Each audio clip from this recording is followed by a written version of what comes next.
Hello everyone, কেমন আছো তোমরা সবাই? আশা করছি সবাই ভালো আছো, আমরাও ভালো আছি। আজকে দুজন একটু বেরিয়ে পড়লাম, একটু কেনাকাটা আছে তো সেই কারণে। তো আমাদের তো 12 মাসই থাকে কেনাকাটা, না প্রত্যেকের কথাই বলছি, দুর্গাপুজো স্পেশাল বলে কিছু হয় না, তবুও দুর্গাপুজোতে কেনাকাটা না করলে নয়, তাই তো কিনতেই হয়, আমরা প্রত্যেকেই কিনে থাকি।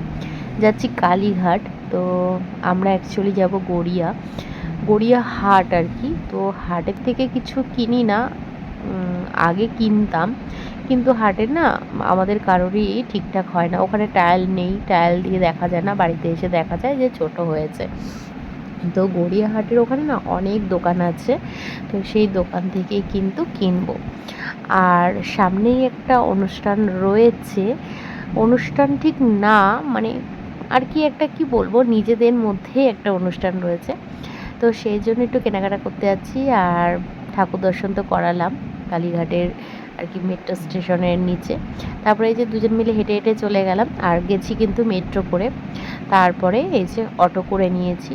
তো অটো করে যাচ্ছি, একদম গড়িয়াহাটের সামনেই নামিয়ে দেবে, দুটো তিনটে স্টেশন, আর মেট্রো স্টেশনগুলোতে একদম আর কি ছোটো ছোটো স্টপেজ।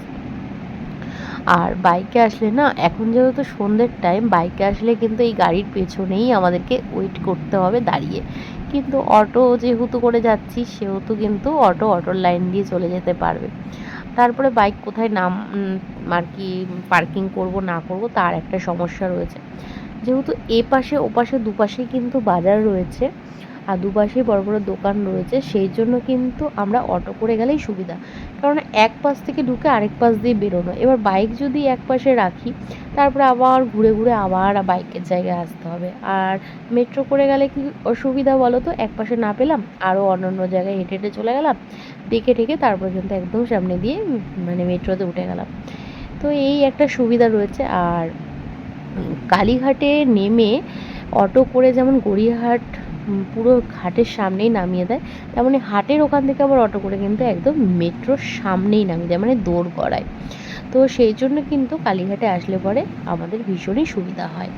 তবে দুর্গাপুজোর সময় কিন্তু এই রাস্তাগুলোতে আমরা ঠাকুর দেখেছি, আর স্কুটি করেই দেখেছি, তখন তো আর কোথাও দাঁড়ানোর ব্যাপার নেই বা কোথাও শপিংয়ের ব্যাপার থাকে না, তো সেই জন্য প্রথমে নেব আমার জন্য একটা সালোয়ার।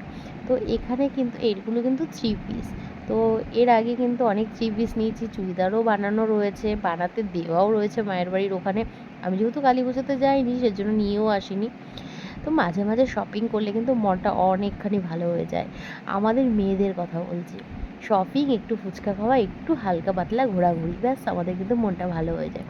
তো চুড়িদার নেওয়ার কথা আমার ছিল না, তো আমার হাজব্যান্ড বলছে যে একটা আর কি ওই যে চুড়িদারগুলো ঝোলানো থাকে না দোকানের সামনে, তো ওটা দেখে ওর ভালো লেগেছে, তো বললো চলো তোমাকে একটা চুড়িদার কিনে দিই। তো ওর ইয়েলোটা পছন্দ হয়েছে, আর এখানেও একটা কালার দেখছিলাম, আমি জিজ্ঞাসা করছিলাম হাত দিয়ে জিজ্ঞাসা করছিলাম এইটা না ওইটা নেব। তো যাই হোক, আমি কিন্তু ইয়েলোটা নিয়েছি। ওটা অ্যাকচুয়ালি ইয়েলো না, মানে আর কি ইয়েলোর মতনই ফোনে লাগছে, তো সেই জন্য ইয়েলোই বললাম, মানে কাঁচা হলুদের রঙটা যেরকম হয় সেরকম। তারপর কিন্তু আবার অটো ধরে নিয়েছি, এখন যাচ্ছি আমরা মেট্রোতে, মেট্রোর সামনে। আর মেয়েদের যেই জামাটা নিয়েছি সেটার ভিডিও করিনি, যেদিন যেই অকেশন সেদিন তোমাদের সাথে আবার শেয়ার করব। আর এই যে কালীঘাট স্টেশনে চলে এসেছি, আর তোমাদেরকে কালীঘাট স্টেশনে যে সিম্বলটা লেখা রয়েছে সেটাও দেখিয়ে দিচ্ছি। আমাদের ট্রেন এখনও আসছে না, আর এইটা সন্ধেবেলা যেহেতু ভীষণ ভীষণ ভিড় হচ্ছে মেট্রোতে, সন্ধেবেলায় ভীষণ ভিড় হয়, যেহেতু 6টা সাড়ে 6টা বেজেছিলো। এটা হচ্ছে পরের দিন সকালবেলা, দেখো আমার মালিবলিন গাছের কী অবস্থা, আর এই সুন্দরী গাছটাও কিন্তু শুকিয়ে গেছে, আর এই ভিডিওটা করেছে আমার মেয়ে, পরে গিয়ে দেখতে পেলাম। তো আর এই যে এই গাছের গোড়াতেও এখন জল দেওয়া হয়নি, সকালে যেহেতু দিইনি আর সূর্য উঠে গেলে দিতে নেই, তো একেবারে সন্ধেবেলায় জল দেব। আর আজকে কিন্তু ঝলমলে রোদ্দুর।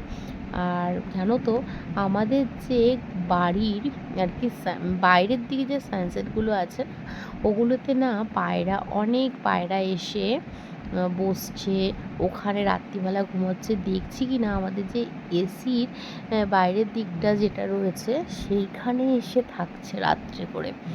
জানো তো। আর সকালবেলা হলে ওরা ঘুরে বেড়াচ্ছে, আবার রাতে থাকছে। যেহেতু ঠান্ডা ওয়েদার পড়ে যাচ্ছে, সেই জন্য কিন্তু এসির যেহেতু ঢাকনাটা রয়েছে, তো সেখানে রয়েছে। তারগুলো যদি না কাটে তাহলে তো ঠিক আছে, আর তারগুলো যদি কেটে দেয় তাহলে তো সারে সর্বনাশ হয়েই গেল। তারপরে দেখো, মেয়ের একটা দাবি ছিল, মেয়ের সে স্পেশাল দিনে একটা রূপোর আংটি নেবে। তো সেই জন্য কিন্তু সোনার দোকানে চলে এসেছি। আর যথারীতি রূপোর আংটি কিন্তু ও নিয়ে নিয়েছে। ওর গোল্ডের আংটি আছে, আর সিলভারটা নিল। ছোটো মেয়েকে না দিলে নয়, তাই এটা ছোটো মেয়ের জন্য। তারপরে দেখো, আমি একটা নেকলেস চয়েস করেছি। তো এই যে এই নেকলেসটা নিয়ে নিলাম, কেমন হয়েছে জানিও তো।